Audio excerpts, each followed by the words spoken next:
میں 3 واضح تبدیلیاں محسوس کرتے تھے. نبی علیہ السلام کی زندگی میں 3 واضح تبدیلیاں محسوس کرتے تھے. پہلی تبدیلی، جب رمضان آتا تھا اللہ تعالیٰ کے پیارے محبوب صلی اللہ علیہ وسلم اپنے آپ کو اللہ کی عبادت میں بہت زیادہ تھکایا کرتے تھے. یعنی آگے پیچھے بھی اتنی عبادت ہوتی تھی، لیکن جب رمضان آتا تھا تو رمضان میں عبادت میں مشقت اٹھانے کا معیار اور زیادہ ہو جاتا. فرماتے ہیں ایک تو ہم یہ دیکھا کرتے تھے، اور دوسرا نبی علیہ السلام اپنے مال کو اللہ کے راستے میں ایسے خرچ کرتے تھے جیسے تیز چلنے والی کوئی ہوا ہو یا بہنے والا دریا ہو. دونوں ہاتھوں سے اللہ کے دیے ہوئے مال کو اللہ کے راستے میں خرچ کرتے تھے. یہ دوسری تبدیلی محسوس کرتے تھے. اور تیسری تبدیلی کہ نبی علیہ السلام رمضان مبارک میں اپنی دعاؤں کے اندر بہت ہی زیادہ عاجزی فرمایا کرتے تھے.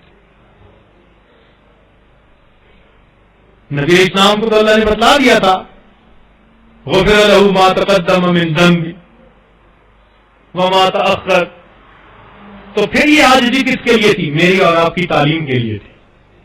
ہمیں سمجھانا مقصود تھا کہ اگر تم اللہ تعالیٰ سے مانگنا چاہتے ہو تو یہ قبولیت کا وقت ہے. اللہ تعالیٰ کا ارادہ ہے کہ وہ اپنے بندوں کو معاف کریں، بس تم تھوڑا رونے والی صورت بھی بنا لو گے، اللہ تعالیٰ تمہارے بہروپ کو ہی قبول کر لے.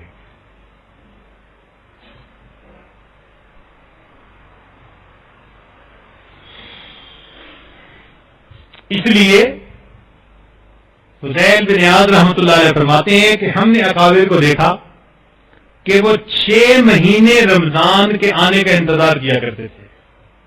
6 مہینے رمضان المبارک کے آنے کا انتظار کیا کرتے تھے. اصل میں رمضان کی نورانیت اور رحمت کو بندہ اتنا ہی محسوس کر سکتا ہے جتنا اس کے اندر بصیرت ہوتی ہے. اللہ والوں کے پاس بصیرت ہوتی ہے، وہ بھی رمضان کے منتظر ہوتے ہیں. کائنات میں سب سے زیادہ بصیرت اللہ نے نبی علیہ الصلوۃ والسلام کو عطا فرمائی. تو نبی علیہ الصلوۃ والسلام کا یہ معاملہ تھا کہ آپ رجب میں دعائیں مانگتے تھے، اللہم بارک لنا فی رجبنا وشعبان وبلغنا رمضان. اس وقت سے رمضان کی آمد کے منتظر ہوتے تھے، اس لیے کہ جانتے تھے کہ رمضان مبارک میں اللہ تعالیٰ کی کتنی رحمتیں برستی ہیں. ایک لمحہ رمضان مبارک کا بندے کو ولایت کے مقامات تک پہنچانے کے لیے کافی ہے. ایک لمحہ.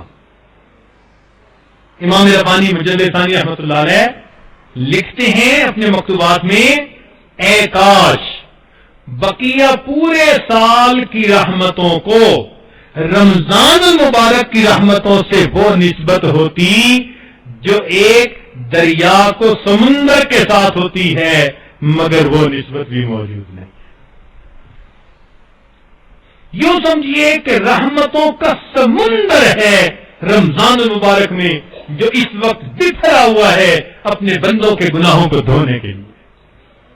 اور اس سمندر کے کنارے کھڑے ہو کر پھر جسم پر یہ گناہوں کی مٹی داغ لگے رہیں اور ہم غسل نہ کر پائیں تو یہ کتنی کم قسمتی ہوتی ہے. اس لیے فرمایا کہ جو رمضان میں محروم رہا حقیقت میں وہی محروم ہوا کرتا ہے. اب بات سمجھ میں آتی ہے. تو ہم اللہ تعالیٰ کے سامنے جھکیں. یہ جھکنا بڑا مشکل ہوتا ہے. جھکنے سے یہ مراد نہیں ہوتا کہ آ کے نماز میں 2 سجدے کر لیے جھک گئے، نہیں. اس کے باوجود گردن میں سریا ہوتا ہے. اگرچہ نماز پڑھ رہے ہیں، گردن میں سریا، ماننی نہیں کسی کی،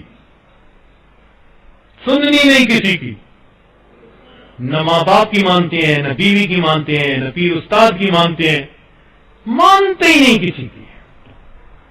دیکھو بھائی،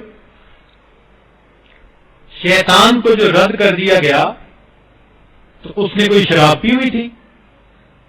کیا گناہ کیا تھا اس نے؟ اس کے اندر خود پسندی کی بیماری تھی. کہنے لگا انا خیر من، میں آج سے بہتر ہوں. گردن اکڑی ہوئی تھی، سجدہ نہ کر سکا، اور اس کی وجہ سے پھر اللہ تعالیٰ نے فرمایا فخرج منہا فإنک رجیم۔ آج ہم بھی اللہ تعالیٰ کے سامنے جھکنا سیکھیں، اپنی میں کو مٹانا سیکھیں۔ میرے دوستو، جو انسان اپنی میں کو خود نہیں مٹاتا، اس کی میں کو پھر پروردگار مٹاتا ہے، اور جس کی میں کو پروردگار مٹائے اس کا تماشا دنیا دیکھا کرتی ہے۔ تو جھکنا سیکھیے اللہ۔ پھر کہتے ہیں جی تہجد نہیں ملتی، اور پھر بعض دوست تو ایسے ہیں جو بڑے مطمئن ہوتے ہیں، اور جی ہم سارا دن مدرسے میں قرآن پڑھاتے ہیں، حدیث پڑھاتے ہیں، رات تہجد نہ پڑی تو کیا ہوا، ثواب تو مل ہی جاتا ہے۔ تو بھئی صحابہ کرام سارا دن سبزیاں بیچتے تھے، جو وہ رات کو تہجد کا اتنا اہتمام کرتے تھے، وہ کیا کرتے تھے؟ وہ بھی تو سارا دن دین کے کام میں لگے رہتے تھے نا، فرسان بالنہار ہوتے تھے، اور پھر اللہ ان کو رہبان باللیل بنا دیا کرتے۔ رات گھوڑے کی پیٹھ پہ ہوتے تھے صبح میں، اور رات مسلح کی پیٹھ پر ہوا کرتے تھے۔ تو یہ تو نفس ہمیں مطمئن کر دیتا ہے نا کہ کوئی بات نہیں اگر تہجد کی توفیق نہیں ملتی۔ اچھا ایک بات ذرا توجہ سے سنیں کہ ایک تو ہے ہمارا سوچنا ہم تہجد پہ نہیں اٹھتے، اور ایک سوچ کا انداز اور بھی ہے، وہ کیا؟ حدیث پاک میں آتا ہے اللہ تعالی رات کو فرشتوں کی 3 جماعتیں بنا دیتے ہیں۔